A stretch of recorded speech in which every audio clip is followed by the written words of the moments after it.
الحمدللہ رب العالمین والصلاۃ والسلام علی سید الانبیاء والمرسلین اما بعد فاعوذ باللہ من الشیطان الرجیم بسم اللہ الرحمن الرحیم۔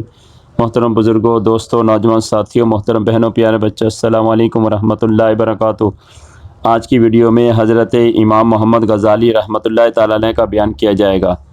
حضرت امام غزالی رحمۃ اللہ تعالی علیہ توس کے قصبے غزال میں 450 ہجری بمطابق 1058 عیسوی کو پیدا ہوئے۔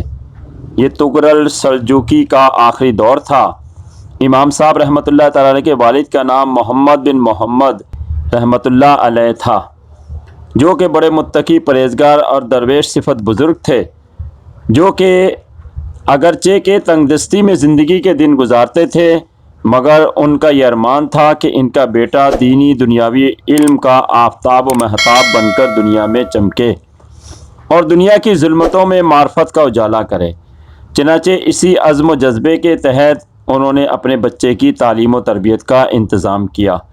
لیکن جب امام غزالی کی عمر 15 برس ہوئی تو ان کے والد صاحب وصال فرما گئے، مگر وصال سے پہلے انہوں نے اپنے صوفی مشرب دوست احمد بن محمد زازکانی رحمۃ اللہ تعالی علیہ کے ہاتھ میں اپنے بیٹے کا ہاتھ دے کر وصیت کی تھی کہ باقی اس کی تربیت کی ذمہ داری آپ کی ہے۔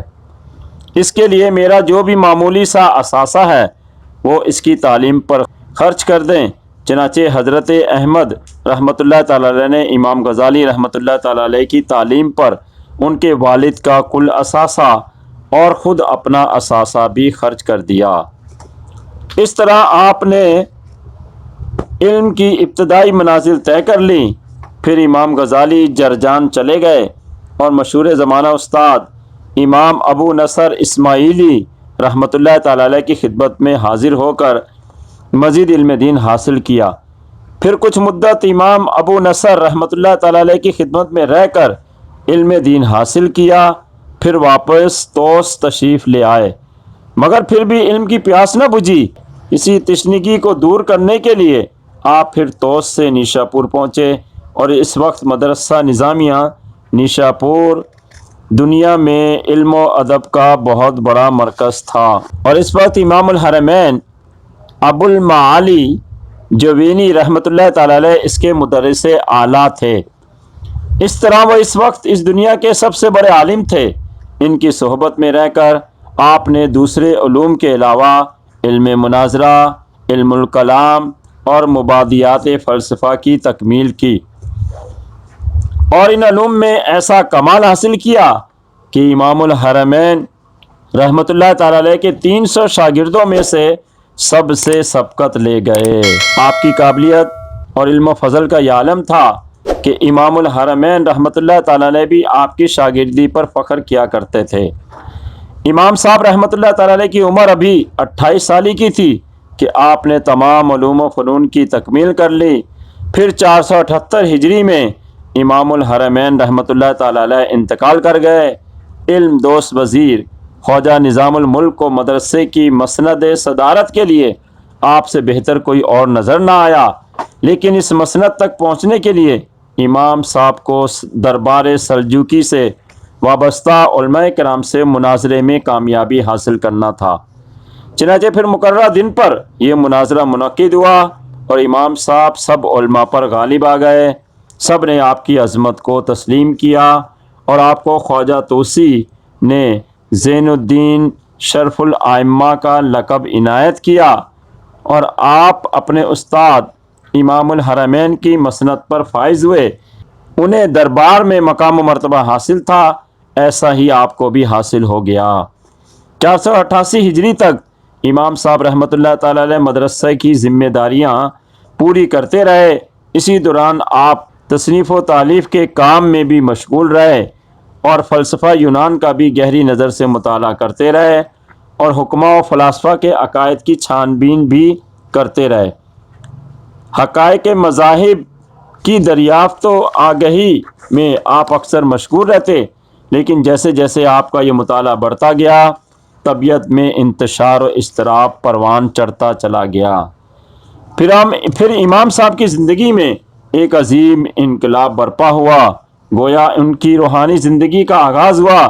اگرچہ کہ بادشاہ وقت ان کے لیے دیدہ و دل فرش راہ کیے رہتے تھے اور بڑے بڑے علماء بھی آپ کی بارگاہ میں فیض یابی کے لیے حاضر رہتے تھے، مگر پھر بھی آپ کو اس شان و شوکت میں سکون قلب حاصل نہ تھا اور تشنگی برقرار رہتی تھی۔ چنانچہ پھر آپ نے تمام عزت و شان، جاہ و جلال کو چھوڑ کر بغداد سے ہجرت کر کے 481 ہجری میں دمشق پہنچے اور جامع اموی کو اپنی خلوت گاہ کے طور پر منتخب کیا اور یہاں آپ روحانی اور باطنی ریاضتوں میں مشغول ہو گئے۔ عبادت و ریاضت کے علاوہ آپ کا یہ معمول تھا کہ آپ مسجد میں صفائی ستھرائی کرتے اور شکست نفس کے لیے غسل خانوں میں صفائی کرتے اور وہاں کی غلاظت اٹھا کر باہر پھینکتے تھے اور نفس کشی کے لیے ادنا سے ادنا کاموں میں مشغول رہتے تھے۔ اس دوران آپ شیخ نصر مقدی رحمۃ اللہ تعالی علیہ کی خدمت میں حاضر ہو کر روحانیت کا درس لیتے تھے۔ رفتہ رفتہ آپ کے علم و فضل کا یہاں بھی چرچا ہونے لگا اور علماء وقت اور دیگر لوگ آپ کی بارگاہ میں حاضری دینے لگے۔ اس سے آپ کے سکون ریاضت میں خلل پڑنے لگا۔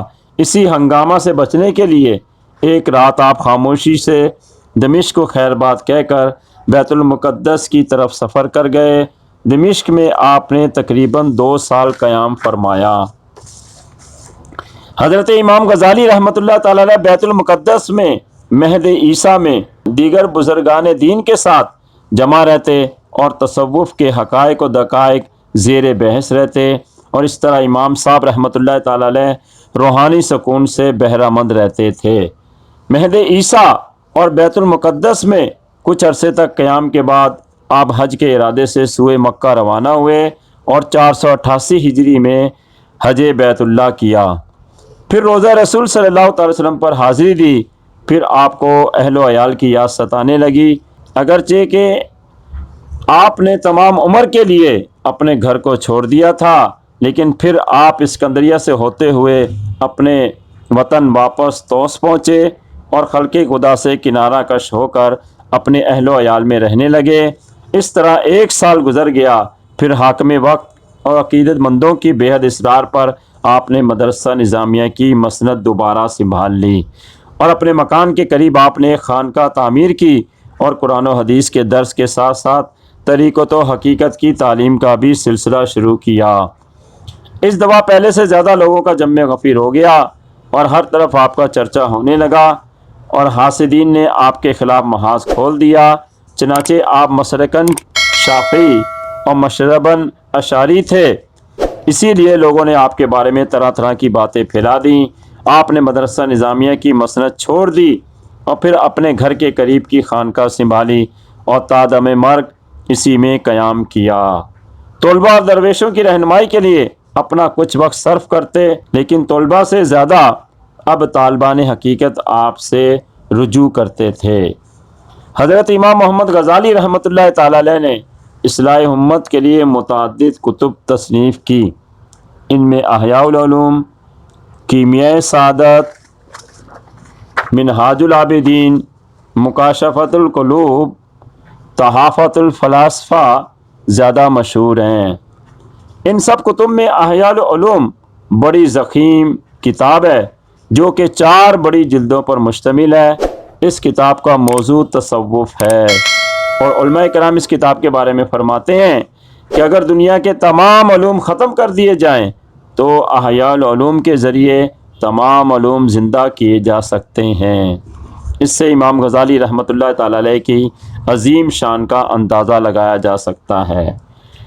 غرض کہ وہ عظیم الشان ہستی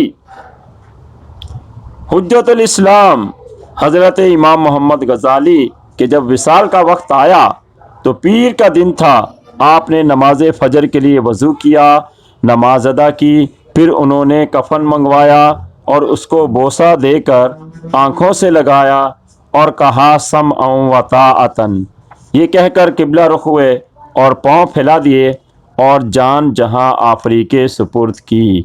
یہ 14 جمادی الثانی 505 ہجری 1111 عیسوی کا دن تھا۔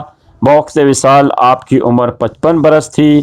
آپ کو طوس میں سپرد خاک کیا گیا جہاں آج بھی آپ کا مزار زیارت گاہ خاص و عام ہے۔ خداوند عالم سے دعا ہے کہ وہ ہم سب کو بھی حجت الاسلام حضرت امام محمد غزالی رحمۃ اللہ تعالی علیہ کی طرح دین اسلام کی خدمت کرنے کی توفیق عطا فرمائے اور ان کے نقش قدم پر چلنے کی توفیق عطا فرمائے۔ آمین بجاہ النبی الامین صلی اللہ تعالی علیہ وسلم وما علینا الا البلاغ۔